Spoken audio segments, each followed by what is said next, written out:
Thank you all so much for joining us today. We're really excited about this conversation.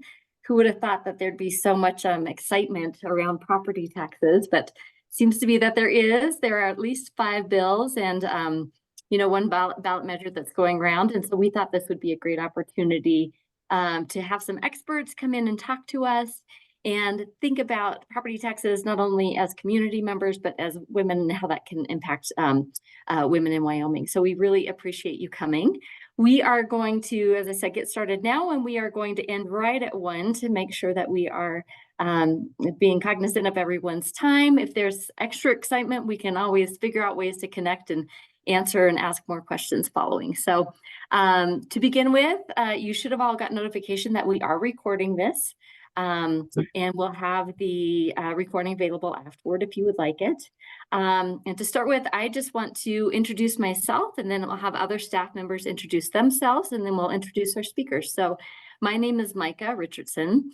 I am with the Wyoming Women's Foundation, and I'm working on advocacy and policy work with the foundation. And as some of you may know, we have a power advocate group that specifically focuses on issues in Wyoming for those who want to be a little more involved in, session, in bills, in just general advocacy work around Wyoming. And so we'll put that link in the chat if you want to learn more about that. But we're excited to have you. And I'll kick it off to Becca to introduce herself.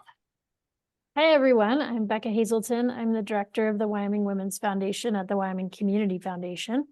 And I'm really excited for this topic. I think it's going to be super exciting. And so I'm really glad to have these experts with us. And it's not a topic that we've had a conversation on before with the Women's Foundation. So I think we're going to learn a lot. I just wanted to step back and say that our mission, for those of you who may not know, is to help women achieve economic self-sufficiency and provide opportunities for girls. So we do that through grant making, advocacy, and we're building a permanent endowment. We're growing that endowment for women and girls. So thanks for being here, and I'll pass it over to Alex. Thank you, ladies. I am also with the Wyoming Women's Foundation. I'm the events and communications coordinator. So a lot of my work is actually with the Wyoming Women's Antelope Hunts. And if you want to learn about that, connect with me later. I will go ahead and pass it to Brenda. Oh, and actually I have go ahead, Brenda. I was going to introduce you, but let's have you introduce yourself. Sorry, yeah. I think that's great, Alex. Thank you so much to everyone at the Wyoming Women's Foundation. My name is Brenda Henson. I currently serve as director of the Department of Revenue, and I've been here since August of 21. Prior to that, I was the property tax division administrator for about 7 years. And prior to that, I served as a Laramie County assessor. I started that being elected for the first time, took office in 1995. I'd started in the office in 1988. So just from my own personal perspective, I just want to thank, again, organizations such as the Wyoming Women's Foundation. I can tell you through the years, having ran for office at the county level and gone to county commissioner meetings, legislative meetings, obviously, there is still a strong need for the perspective of women in government. And I appreciate everybody's efforts with this organization. And with that, I know everyone, you sound so excited to talk about property tax. So let's just get with it. So I'm going to share my screen. And I need to make sure we have so many windows going on here, right? So I want to make sure that you're seeing the appropriate screen. Can you see? Yes. Can everyone see that? Yep. All right. Well, let's get started.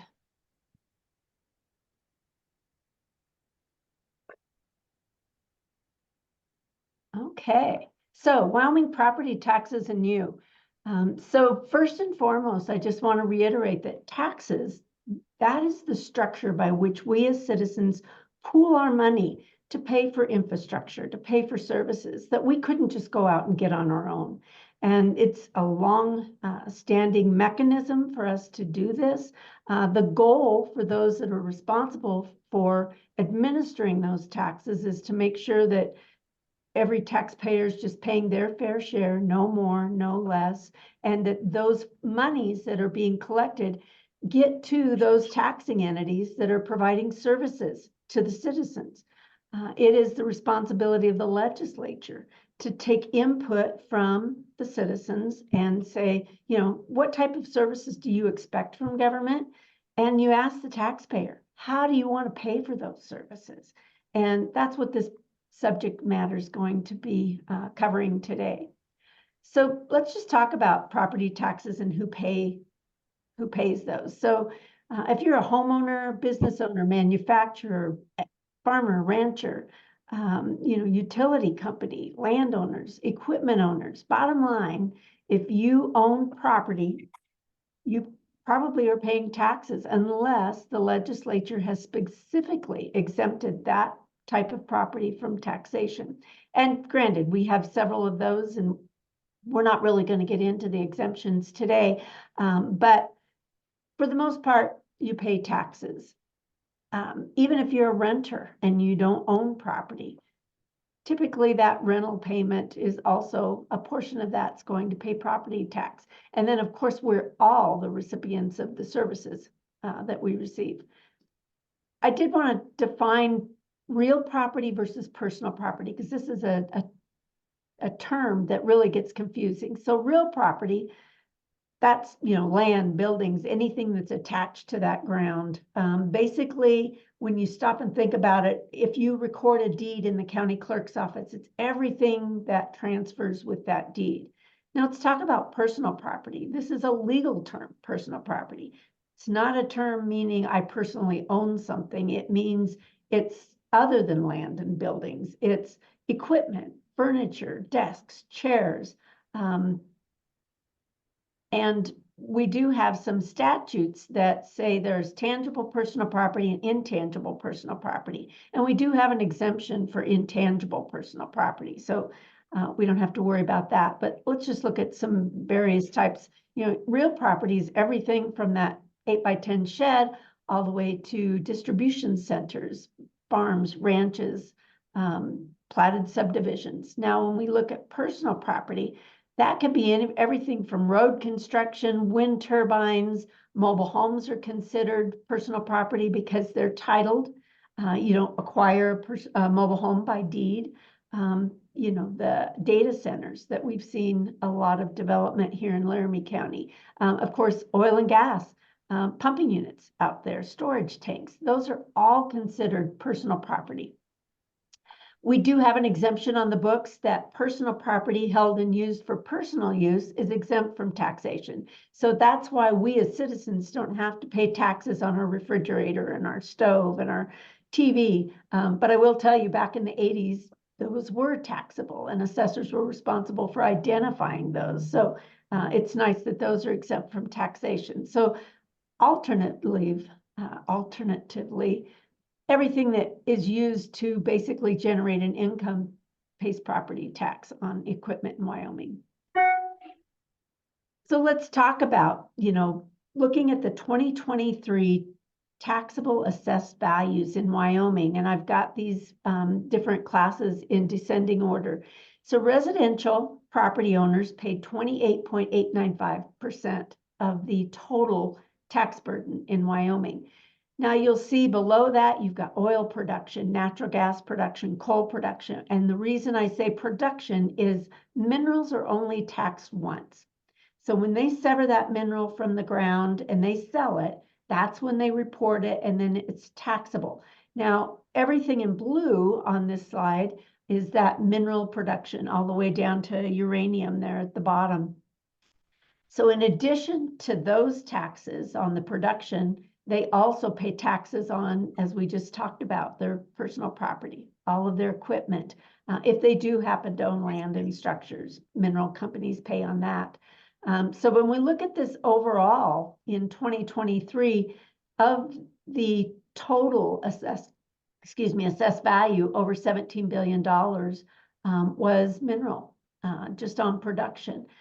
So that's why, as policymakers, as property owners, as those that are receive those taxes, it's just important to note.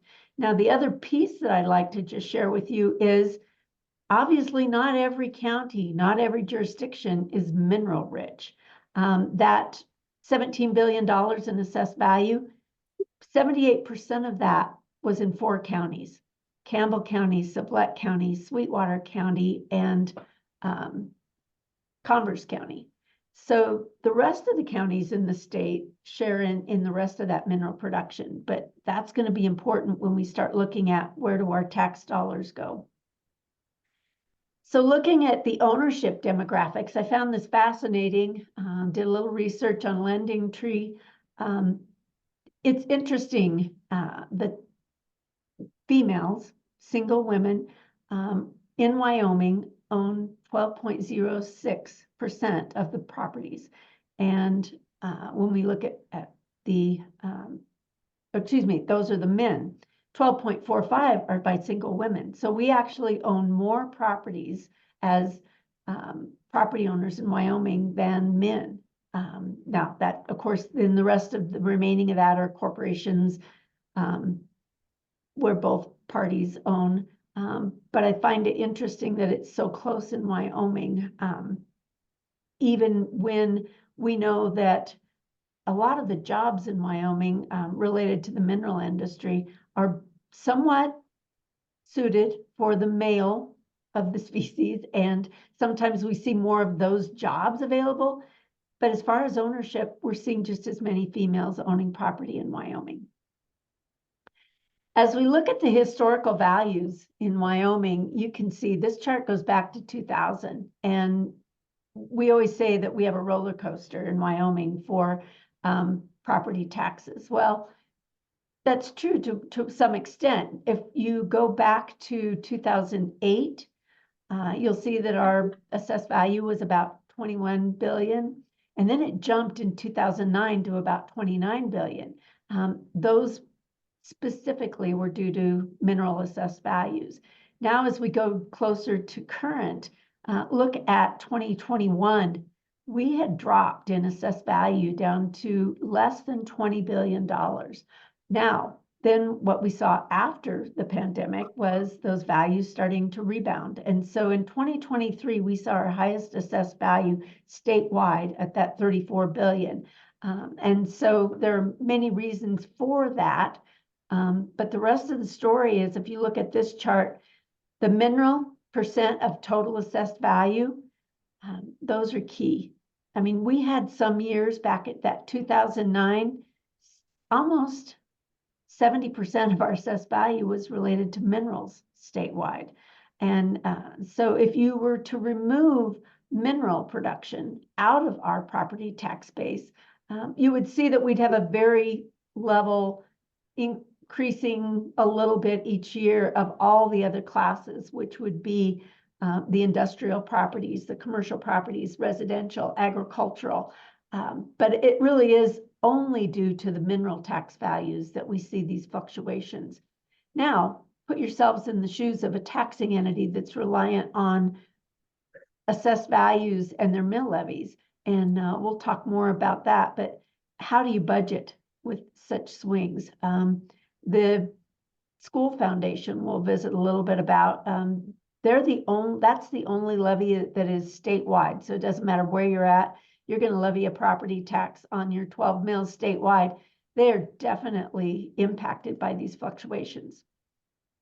Let's talk about some of the other taxing entities that we would be familiar with. So in 2023, there were 612 tax authorities. And this map shows the tax district boundaries. What the tax districts are is when you drill down through each one of these different colors, you'll find that all of the taxing authorities are the same and can levy a property tax on properties within those boundaries. So what type of entities do we have? So 99 cities and towns. We've got the 8 community colleges. We've got 34 conservation districts. the 23 countywide county governments, downtown development authorities, fire protection, hospital, improvement and service districts. Now, those improvement and service districts are typically where property owners get together. You know, we talked about how this is our mechanism to pool our resources.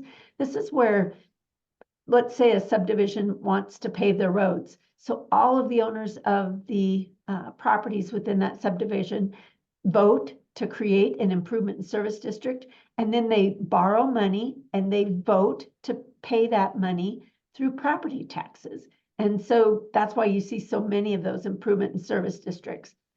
Resort districts, I'm not going to go down through the list specifically, but 612 various entities. And all of these entities are required to put a budget together on an annual basis. And those budgets have to be provided to the public via county websites. So every entity provides their proposed budget to a county clerk, and all of us go to our county website and see those budgets. So some recent examples of when we pooled our resources, for example, in Laramie County, Laramie County Fire Authority recently went to the voters and asked to borrow $5.9 million to make some improvements for fire protection. And that was passed by the voters, and we'll see that first tax take place in 2024. Recently, the Cheyenne Development Authority voted to continue to tax themselves 20 mills. The law gives them the authority to tax 30 mills, but they voted to tax 20. So this is just an important right that we have as property owners.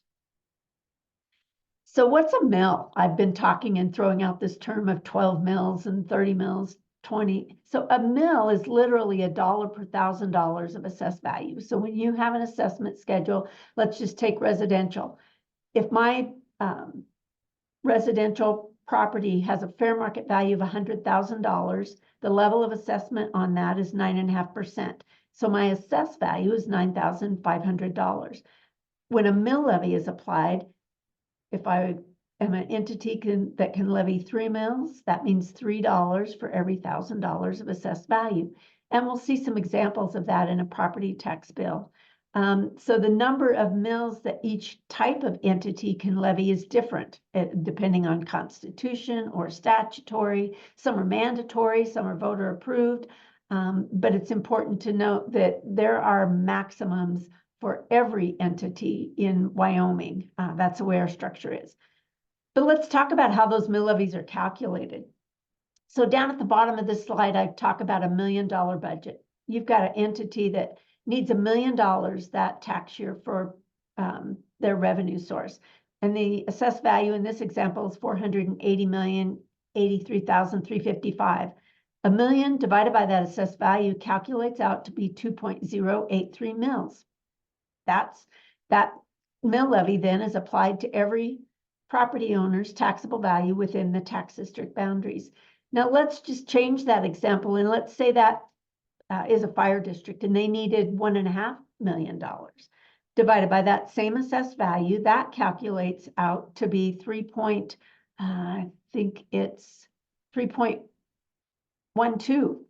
Now by statute, if I'm a fire district, I can only levy 3 mills.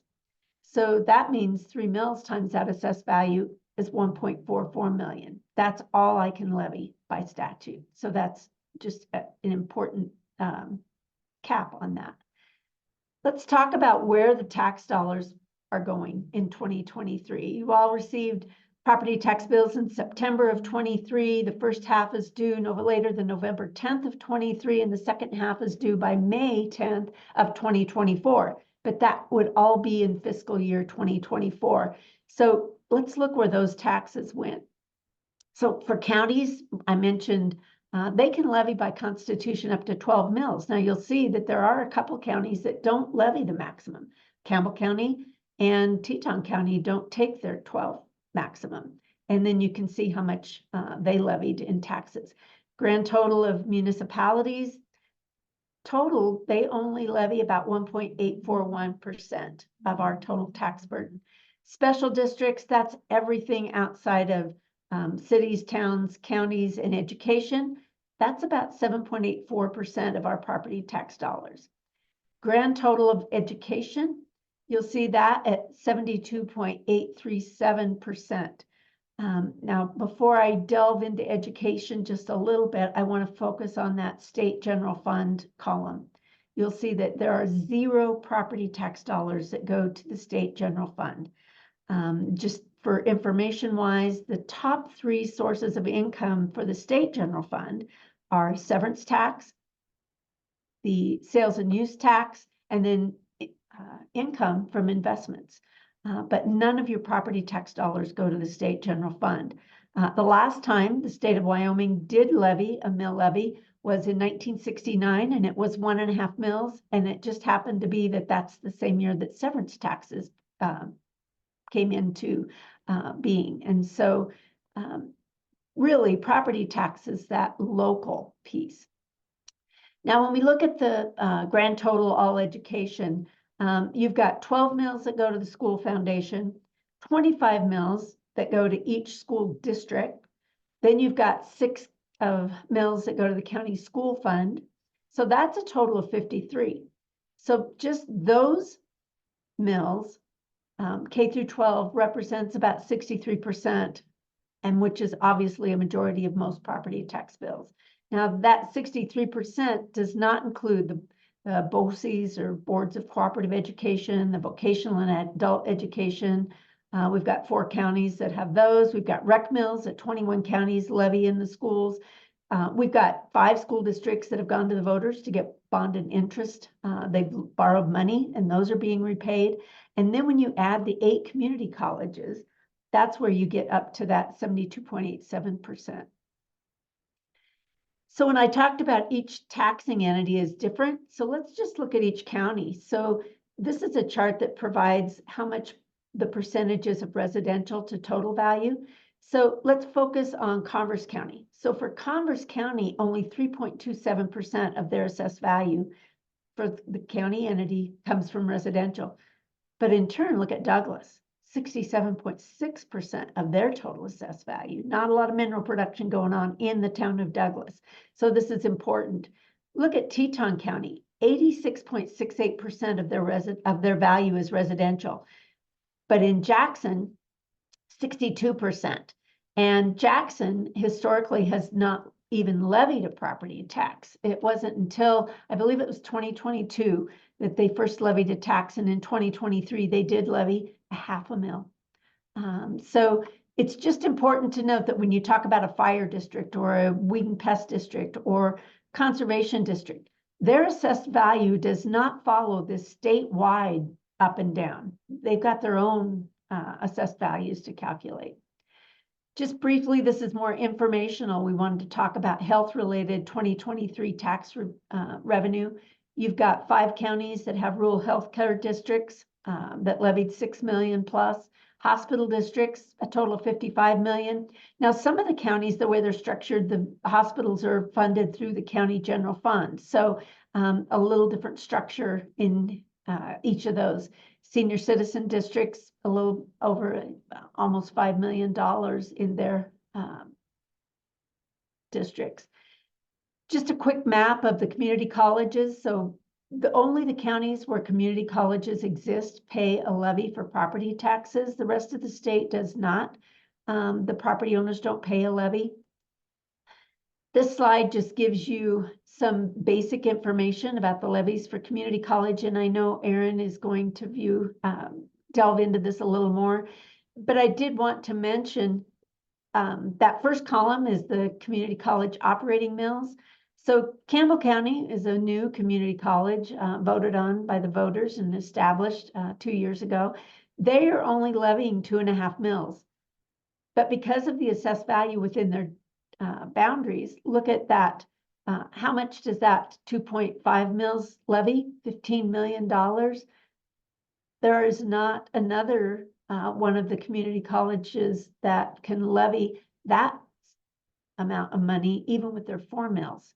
Even looking at Laramie County and Sweetwater County, significantly lower amount that property tax generates. This is just to show you an example of if I have a $350,000 property, the level of assessment is mentioned 9.5%. So just so you know how when you calculate that 33,250 is multiplied as a mill levy.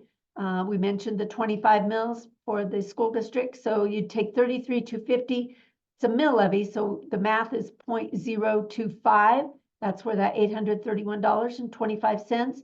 So again, for each one of these entities, multiply the assessed value times that mill levy, and you can see the breakup. So even though the county treasurer is sending you the bill, you're sending in this $2,377.38. It's distributed just as noted here to all of those taxing entities. I gave Brenda, Yes. sorry to interrupt. I just want to let you know we're at 12:27, so when I give a little bit of a time check here. I've got 2 slides and then I am done. So just some examples. This is just in Wyoming. You've got lowest in Evanston at 2234 for that same $350,000 market value. The highest in Torrington, and then just some comparisons of other states. And this is just a summary of some of the property tax relief that was available out there. 3.9 million was provided in 23 to veterans across the state. The statewide property tax refund program, 8.2 million to over, almost 9,000 taxpayers. Those were 2022. We do have the county option property tax deferral, but that's Teton County only. The county option, that's where the county commissioners of each of the counties have an opportunity to actually fund a property tax refund program. And only 5 counties did that last year. And since we don't administer that, we don't have the numbers for that. So with that, I've completed the topics that I wanted to cover. So did you want to hold questions for the end after Erin presented? I think that would be great. Yeah, if that works for you, Brenda, that would be lovely. I'll So close out the presentation. Thank you so much for the perfect. Thank you, Brenda. That was great information. So we're going to next go to Erin Taylor, who is here to join us and speak about the community college side of things. Erin, would you like to introduce yourself? Would you like me to introduce you? What's your preference? I can do that. I can Go do for that, it. Micah. So thank you. I appreciate the opportunity to be here. I know many of the folks on the Zoom, and I'm just really happy to be here. So you're kind of bringing the band back together with having Brenda and I together. Brenda and I have worked together for many, many years. And I'll just share a little bit about my history, and then I'll just dive into why we're here today. Currently, I serve as the executive director for the Wyoming Association of Community College Trustees. And so I represent all of the 56 trustees across 8 community colleges. And what that does allow me, as well as, running the association, is to be the voice and the advocate for the colleges in the legislative space. So that's primarily what I do.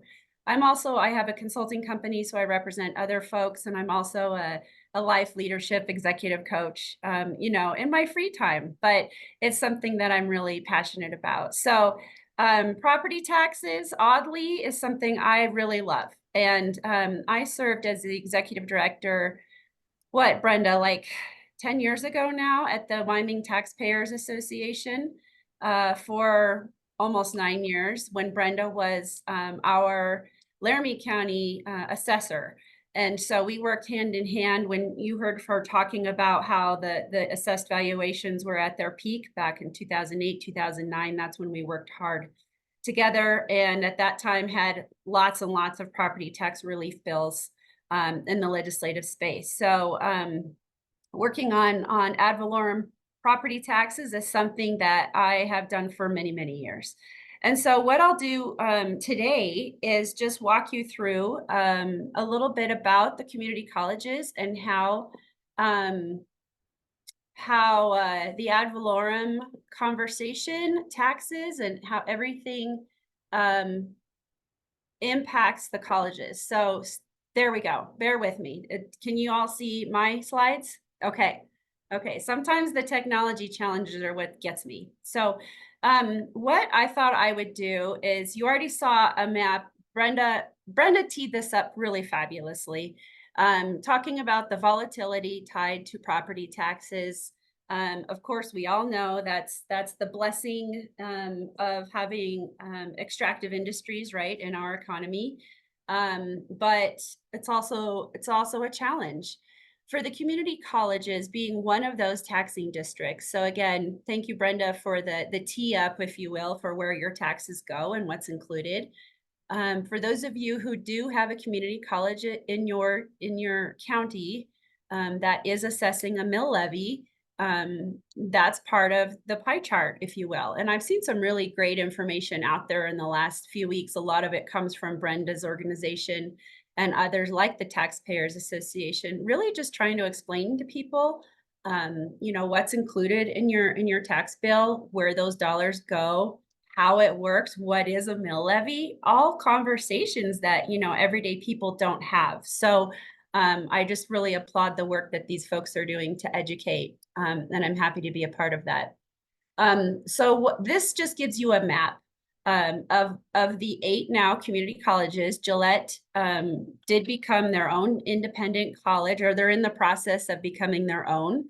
And so that's why they're still shaded, you know, in that orange space, because technically they're still part of that Sheridan College district, which includes Sheridan, Johnson, and Campbell County.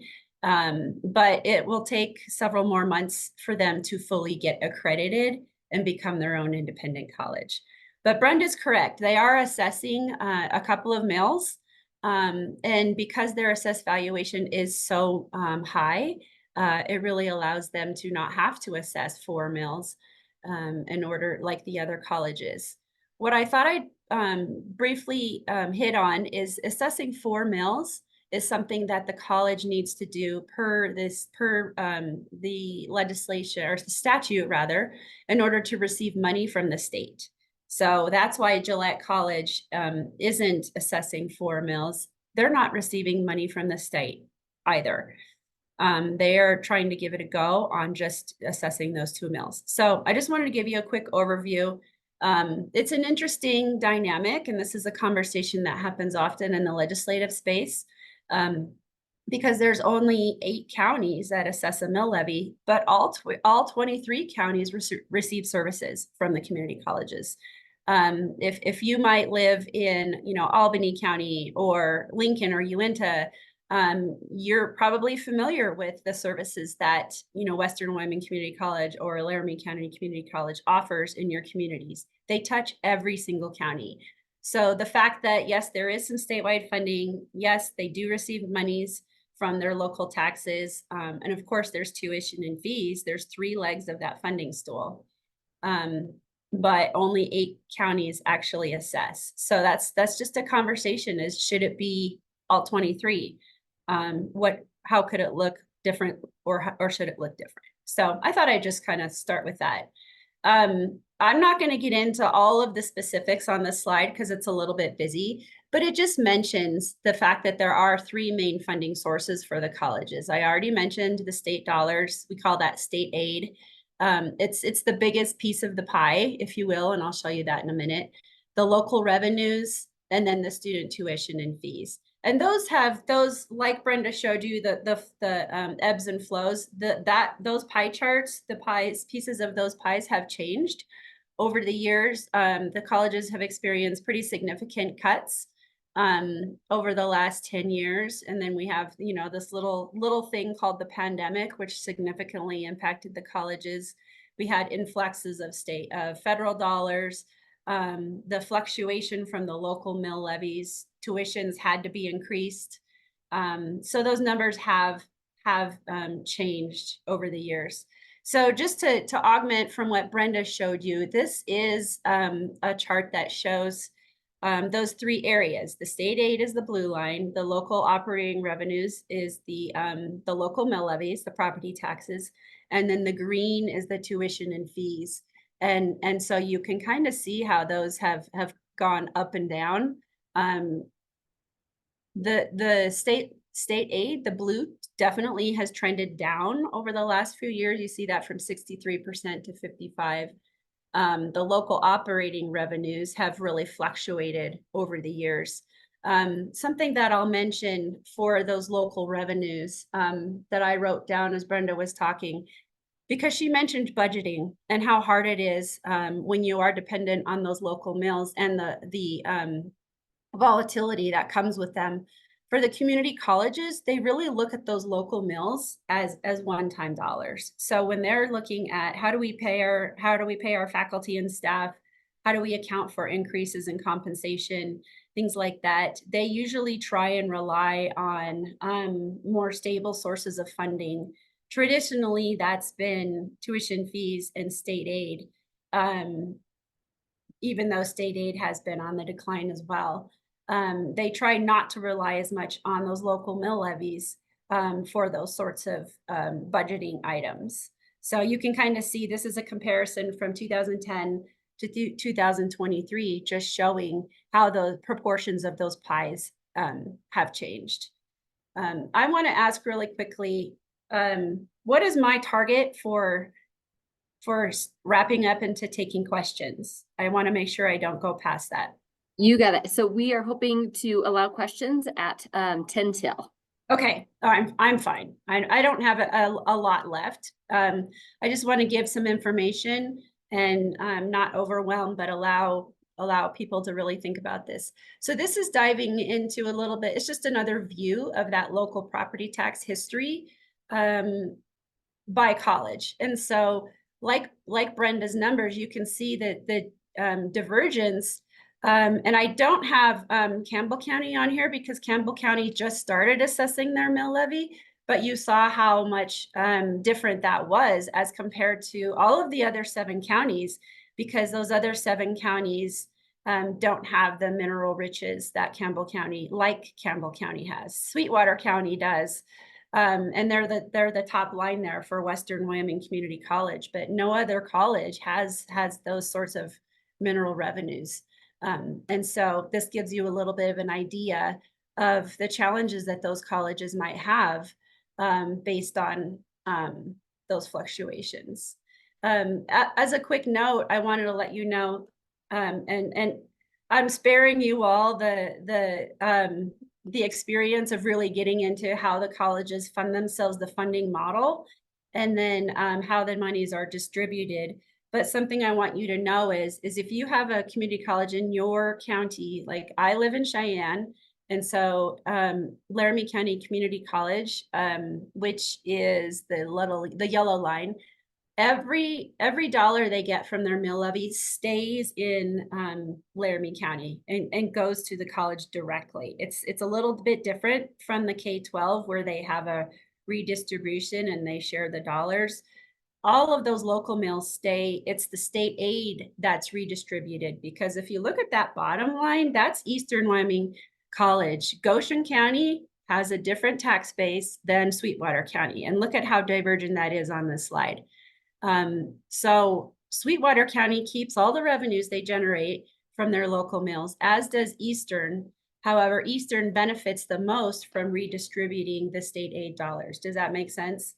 And so that's kind of made accordingly across the community colleges. So I thought that was a good explanation. That's all I have for slides. What I wanted to do is explain to you a little bit about the impacts that we're facing and the issues that are happening in the legislative space right now. One I already mentioned is, what's the appropriate funding mechanism? Is it every county? Should every county contribute on a local level? Should there just be a statewide mill levy like we have for other things? That is something that's always considered. The service territories, you saw that map that I had up there by color, by college. Are those the appropriate boundaries, if you will, for each community college? The regional economies have developed over the years, and maybe that looks different now. A really good example that comes up often and is being discussed right now with the creation of Gillette College is Eastern Wyoming College. If you remember, it serves from that just over here to the east of Laramie, from Cheyenne, all the way up the eastern side of the state. And perhaps maybe Gillette College takes part of that college. or that service territory and splits it in portions. Maybe other colleges could assume sections of districts that aren't traditionally part of their service territory. That's something that comes up. The dollars that are going to the colleges, this is something that I think is really important, are not constitutionally guaranteed for the community colleges. The mill levies that Brenda talked about going to K-12 education, those are constitutionally guaranteed to that K-12. The community colleges don't have that same, don't enjoy that same guarantee, if you will. They are a function of the legislature. They are directed by the legislature. The funding formula is all set up in statute. Nothing is in the Constitution. And so that's another just a consideration, that everything that goes to the community colleges is of the benefit of the legislative direction. And when there are things like property tax relief being discussed, like Brenda mentioned, that does impact those taxing entities. So so far only 5 bills, we'll see if we have any more. When they have a fiscal note that says the impact will be X million dollars a year, that will impact your community colleges.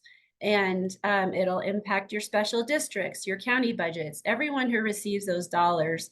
And if they're not constitutionally guaranteed, and they're not backfilled by the legislature, which they've done in the past, then your community college will have to figure out, how do we get by? What do we cut? What do we not deliver? Because those revenues simply won't be there. They do have set limits, as Brenda mentioned, in statute. Every college to receive state aid imposes 4 mills. The board has the option to impose a 5th mill, and they all do that.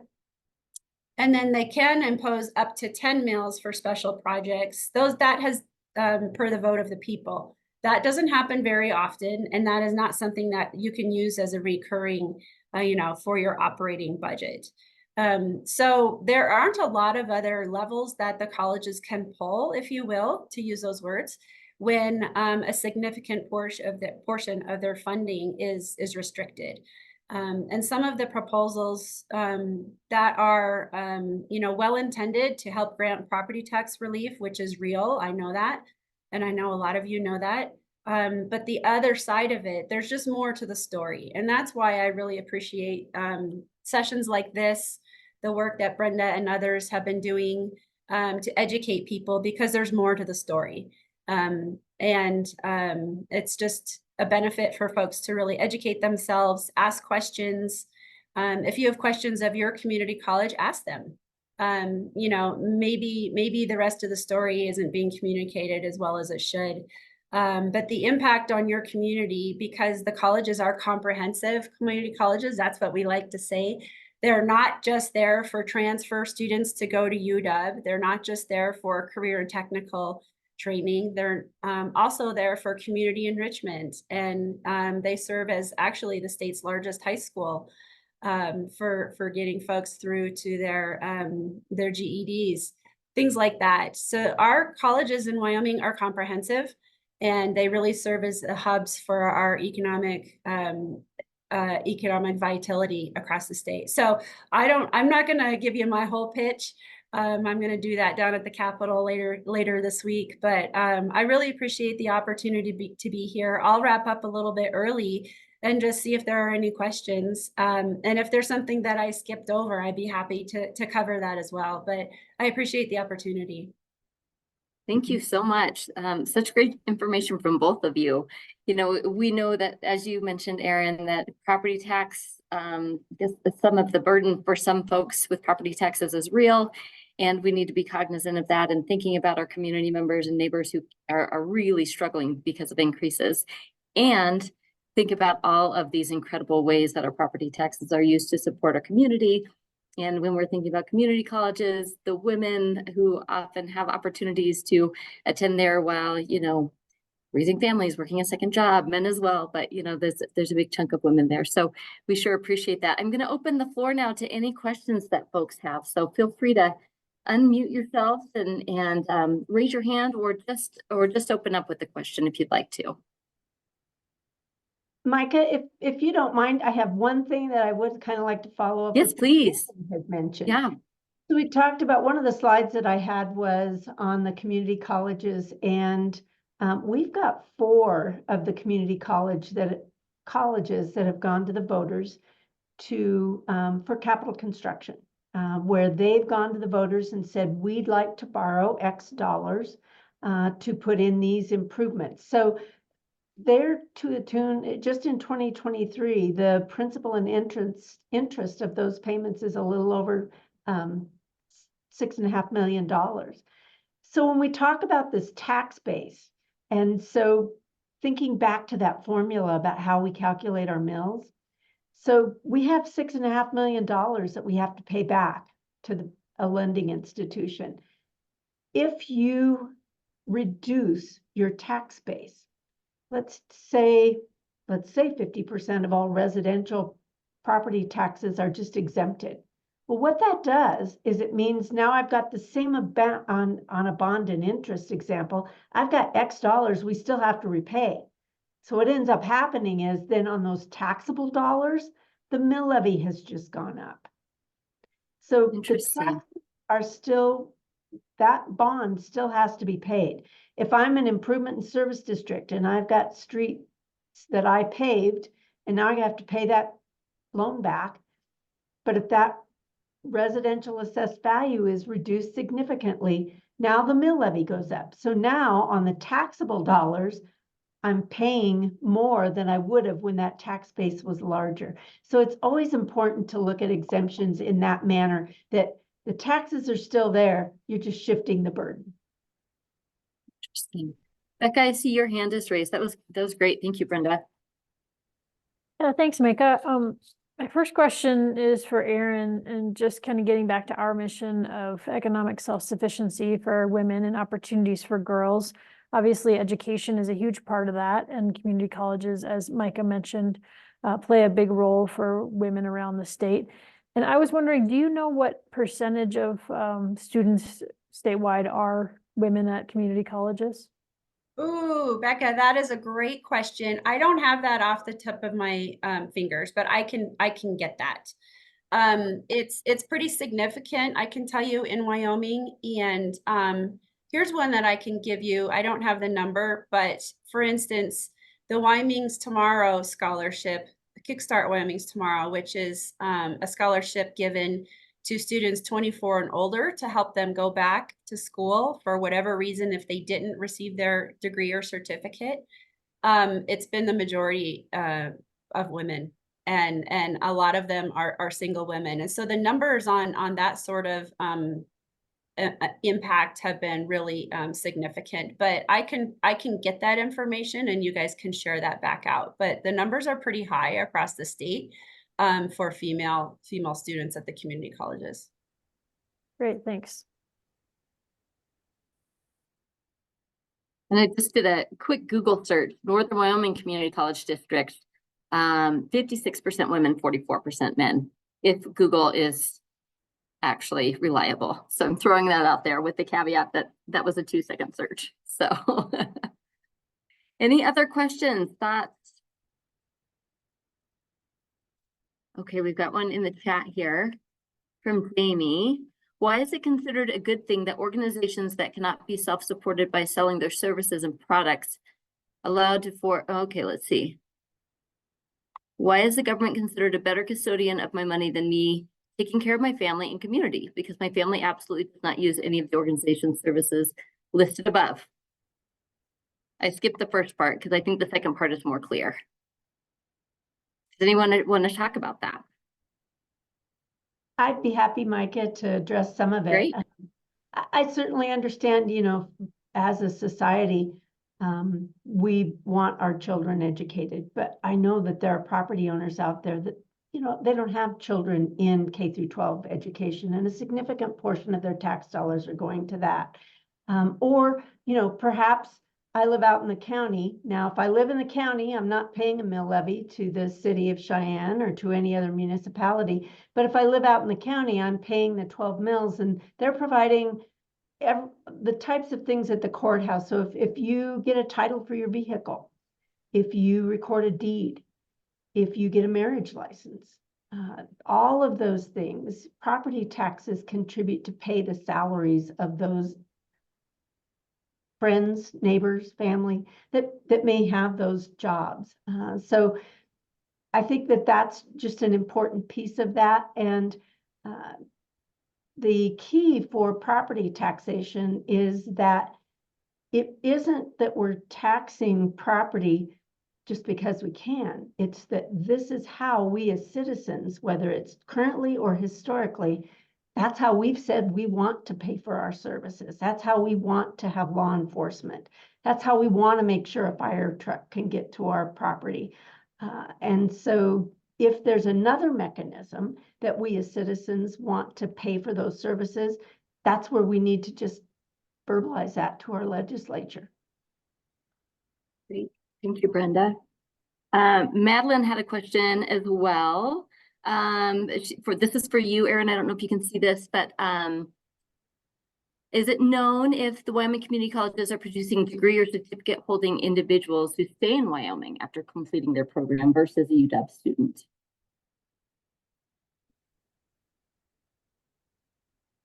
I'm sorry, are we tracking if the students are staying in Wyoming? Is that the question? Yeah, and are there more students? From what I understand, are there perhaps more students? And Madeline, do you want to just come off mute and share your questions? I don't want to interpret it incorrectly. Yeah, I think you're hearing me, Micah. I was just curious, and maybe there's even like a gender breakdown, but if the community colleges are producing students who come out holding a certificate or a degree, and are those students staying in Wyoming longer or permanently compared with UW students, just thinking about tax structures and where the tax dollars go and what that does for Wyoming long term?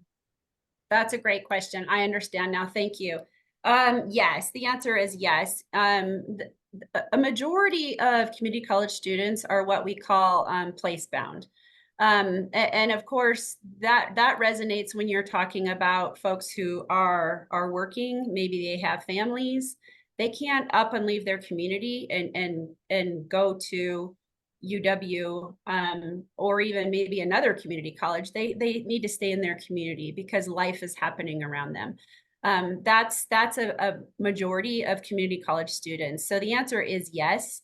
What we are working on is how do we track that data? And the legislature has really been pushing not just the community colleges, but our Department of Education, UW, colleges, workforce services to just do a better job of how we gather our data and can we track that? And the answer is yes.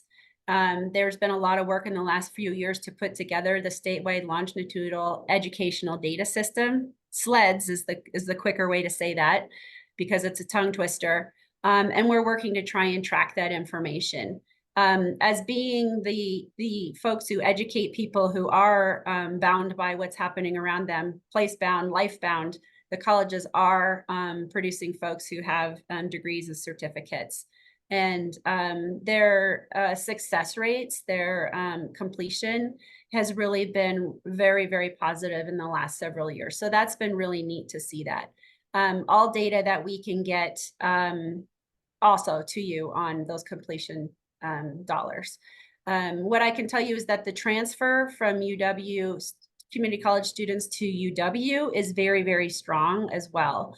So the students who can go, and those are more traditional students, under 24 years of age out of high school, they'll spend 2 years maybe staying in their community, living at home, and then transferring UW. Even though UW's enrollment has been down pretty significantly, those transfer numbers from Wyoming community colleges have been up and very strong. So that's kind of a neat message for our local community colleges and the impact and partnership we have with UW. I hope that answered your question. It's a long way to say yes, and we're trying to do a better job moving forward. We've got 5 minutes left, so I'm just going to kind of go down the chat here. Next was Cassie asked, which property taxes are bulk set within Wyoming Constitution versus statute? So are the public schools only statute? Are there additional?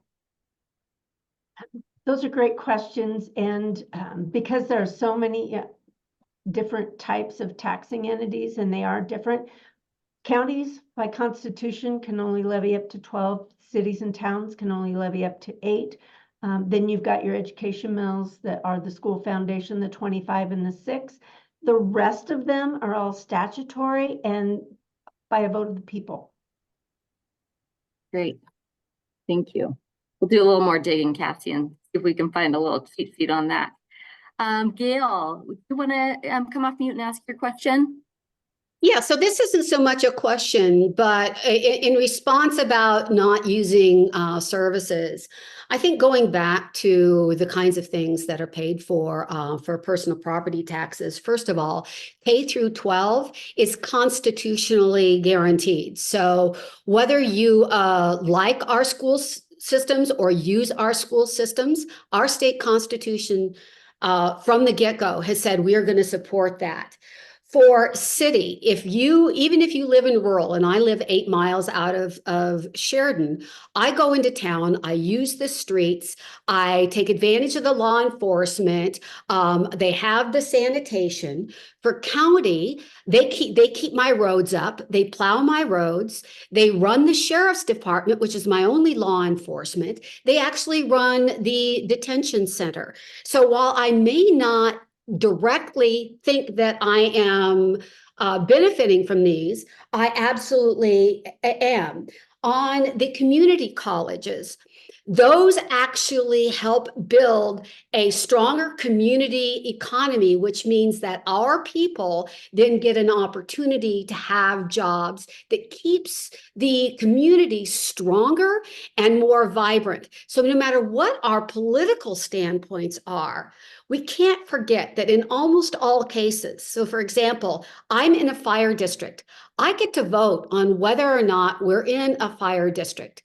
And in a constitutionally democratic republic, those that are voted into, we all agree to. We don't get to say, well, the majority agreed, but we don't like it, so this isn't good. I mean, this is all about communities supporting communities. And that, to me, is what property taxes are all about more than anything else. This is how we take care of ourselves.